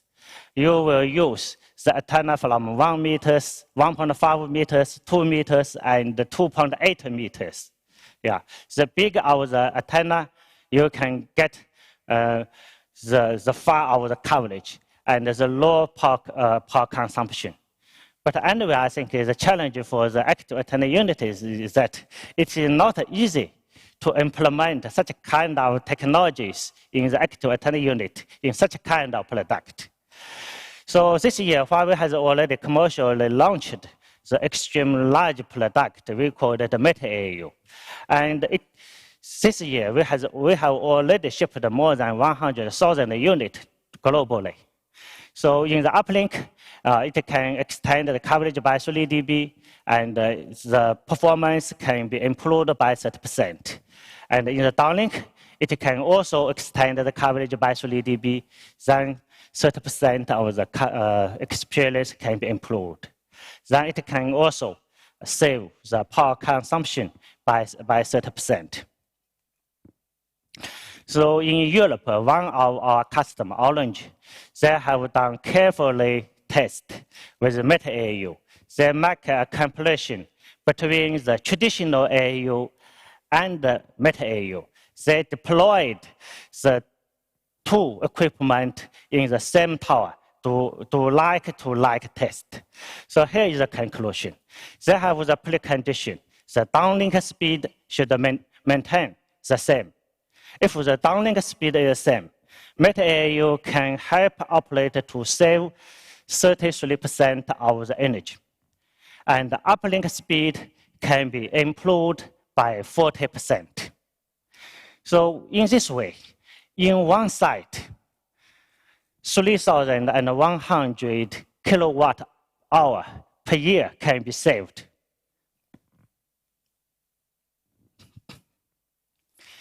Ultraband, it is always a dream for all of the vendors. In year 2018, Huawei first released the massive MIMO product, which can support 200 megahertz. In year 2020, we released the product that can support 400 megahertz. Then this year, lots of the operators come to me. Now I think in lots of the countries, band 42 and band 43 has already been auctioned. But in the next following years, the frequency band from 3800 to 4200 will be available in the market. Whether Huawei it is possible to support, have one product to support from 3300 to 4200. So the answer is yes. We will have the massive MIMO product to support the band widths up to 800 megahertz. So which is the unique in the world.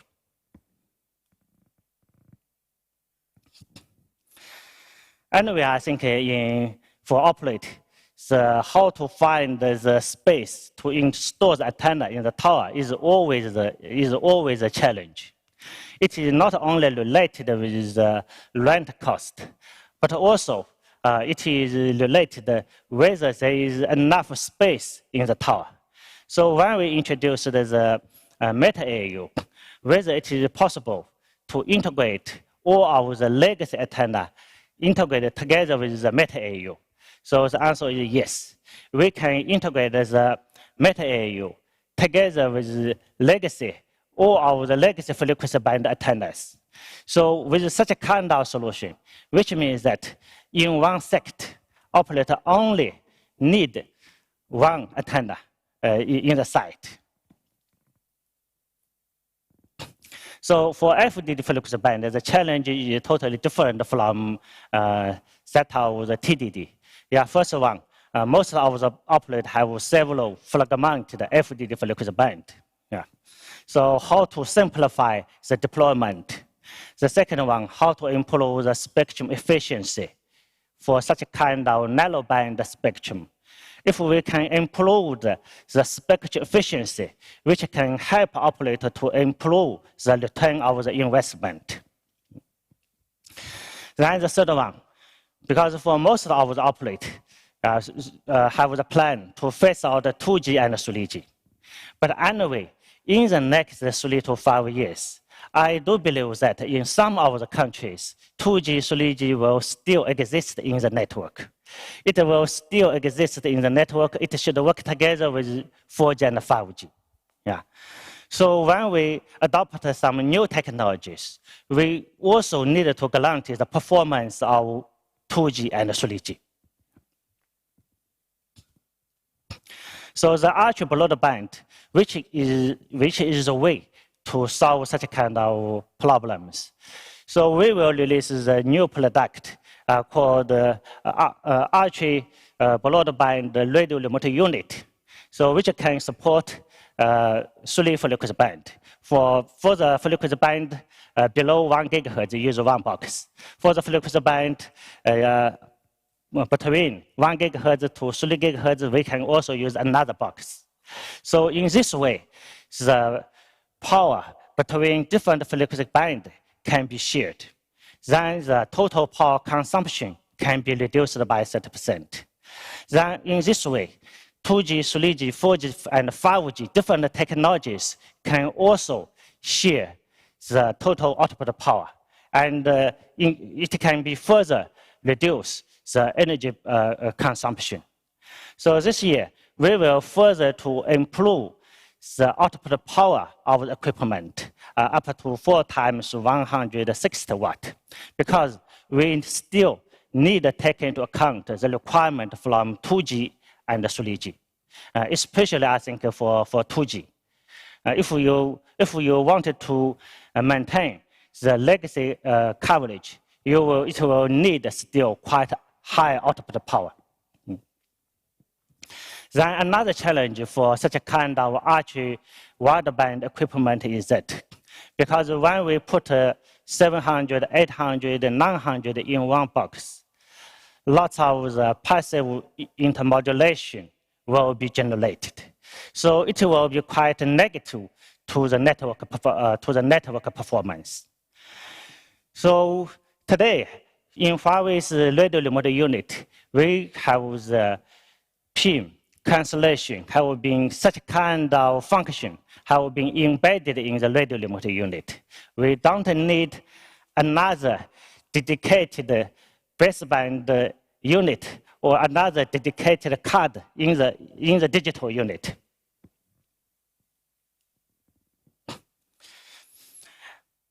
Axiata, in some of the countries, operators don't have plenty of the spectrum. So how to use the legacy spectrum to improve the user experience and the network performance, so which is another challenge. So we will introduce the 88R radio remote unit. In this way, if we compare with that of 44R, the 4G capacity can be improved by 1.5%. And in 5G, you can get more benefit. Because when we define the 5G standard, it is optimized design for multiple antenna. So when you deploy the 88R, the gain in the 5G will be much higher than that of 4G. So if we compare with that of 4G, in 5G you can get 3 times capacity gain, and another 3 dB coverage gain. Then if it works together with our Hertz antenna, Hertz antenna is totally introduced the new technologies in the antenna product. Normally I think innovation in the antenna is quite slow. In the past 30 years, there are quite a few innovations. But for this Hertz antenna, we use stiff technologies, which is a revolutionary technology. Only with the antenna, it can help operator to reduce the energy consumption by 15%.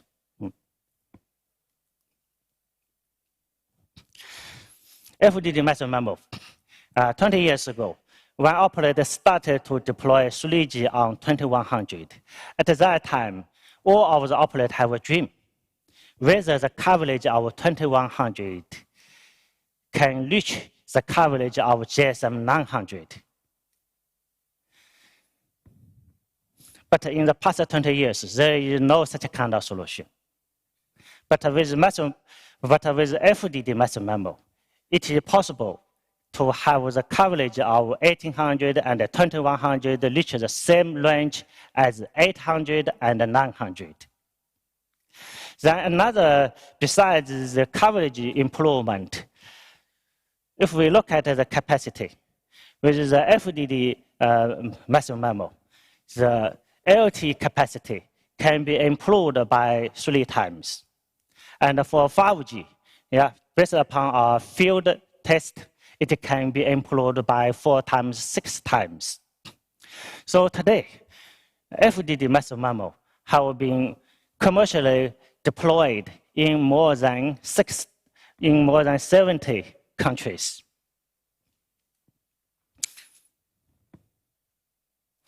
So in the next step, we will also integrate the FDD massive MIMO product together with the passive antenna. We call it FDD blade AU. So in this way, it can also help operator to save the space of the antenna. In one sector, you only need one antenna.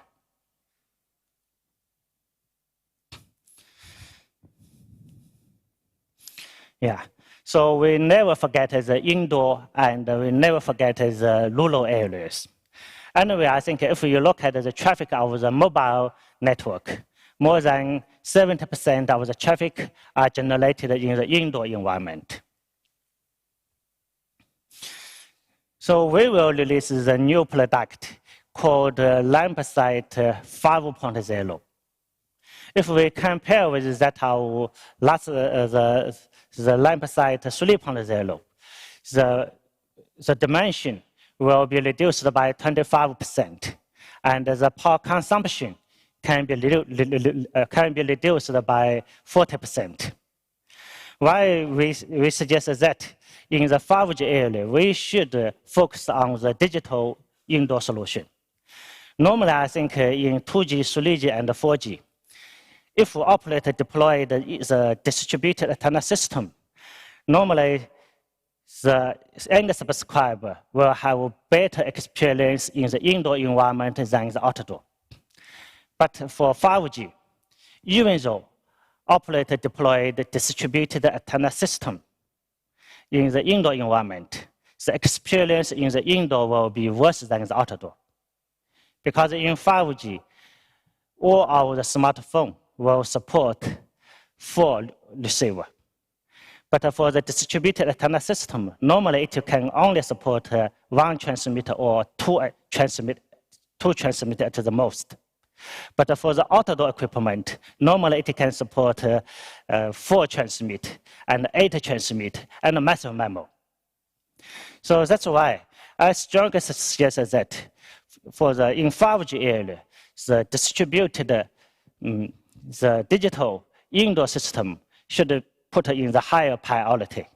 So that's why we continue to invest in the indoor system. So with the Lamp-Sight 5.0, the power consumption can be greatly reduced. Then furthermore, we do believe that millimeter wave will be introduced in the indoor quickly. So we will release the Lamp-Sight 5.0. It can support the FDD frequency band such as 1.8 and the C band such as 3.5 and the millimeter wave. All of the FDD frequency band, TDD frequency band, and the millimeter wave in one box. And for such a kind of one box, the peak speed of this box can reach to 10 Gbps. So we believe that the first 5.5G use case can be happening in the Lamp-Sight in such a kind of small box. Normally in the rural areas, it's costly for operator to do the maintenance. It's quite difficult for operator to provide the power supply to the rural areas. So in the rural areas, we will have the solution. We call it 1 × 1 + 1 = 3, which means that in the rural areas, you only need, in the site, you only need 1 antenna and 1 radio unit, which can support 3-sector base station. So which is a unique technology by combining with Huawei's antenna and Huawei's radio remote unit. If you have a 44 RU, which can support 3-sector 2T2R base station. And the baseband unit can be allocated 20 kilometers away from the site. Use Huawei's microwave over Ethernet technologies. So in this way, the remote site has been greatly simplified. You can just use solar energy to do the power to supply the power to the base station. Then all of the maintenance can be done remotely. Millimeter wave, I think it is a hot topic in year 2016 and 2017. So until now, more than 140 operators has already got the spectrum of our millimeter wave. But in the past 5 years, the commercial deployment of millimeter wave haven't reached our expectation. Here is a report from the Open Signal. Yeah, barely anyone is using millimeter wave 5G. According to the report, Verizon, AT&T, T-Mobile users connected to a millimeter wave 5G network less than 1% of the time. Why such a kind of things will be happened? I think the network is not good enough because the coverage is quite limited. Non-line outside cannot be supported, and the equipment cannot fulfill the penetration requirement. So with such a kind of challenges, that's why the United States deployed lots of the millimeter wave, but it's useless. So here I give you some example. In the past 5 years, Huawei continued to invest on the millimeter wave product. So here is a case we have done in China, in Chengdu. So in this case, we deployed the millimeter wave in macro site. So the height of the antenna is 43 meters, just like a traditional base station. And the inter-site distance is 400 meters. So when you drive the car on the street with the smartphone, you still can enjoy 1.5 gigabps average user experience. And if we deployed the macro base station along the millimeter wave base station, so it is still possible to provide the indoor user experience. So for the shops and for the along the street with the macro base station, it still can reach quite high speed, up to 800 megabps. Then another use case is indoor. Huawei together with HKT, we jointly deployed the millimeter wave indoor system in HKT's office. So in the indoor environment, you will not have any problem. The peak speed can reach to 2.8 gigabps, and you can enjoy 1.5 gigabps anywhere. Because in the indoor environment, though it is a non-line outside, but there are lots of the reflections. So if we can carefully design the product and carefully design the algorithm, we can solve such kind of problems. So for the millimeter wave, we will commercially launch our product So based upon Huawei's extreme large antenna array and I-beam technologies, so it is possible for millimeter wave to provide huge capacity in the hot spot in the outdoor. And in the indoor environment, we will integrate the millimeter wave into our line-side solution. So this line-side solution can support the TDD, FDD, and the millimeter wave. So the downlink speed can reach up to 10 Gbps. So these two cases will be the typical use case in the future for millimeter wave.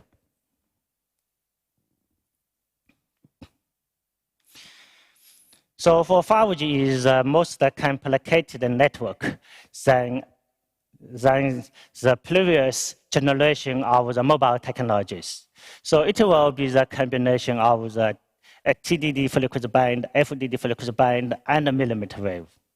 So in order to guarantee the user experience and to simplify the operation and maintenance for the operator, so we must introduce intelligence in different layers of the network. So we will introduce intelligence in the site level and in the network level and also in the cloud level. So when we introduce such a kind of intelligence, so it can greatly reduce the maintenance and operation cost for the operator. And it also gives the operators the opportunities to open the network capabilities to the other industry to generate the new business models.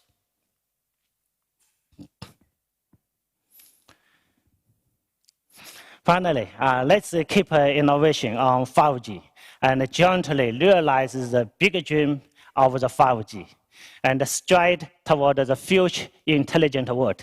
Thank you. Thank you, Mr. Young, for your wonderful presentation on innovative technologies. This brings us to the end of the keynote speeches at the 13th Global Mobile Broadband Forum. Thank you for joining us over these past 2 days and contributing to the discussion. We hope that 5G will continue to lead the mobile industry into an era of sustainable and unrelenting development and lay the foundation for a flourishing digital economy. We look forward to seeing you at next year's MBBF. Feel free to join us on stage to capture this memorable moment.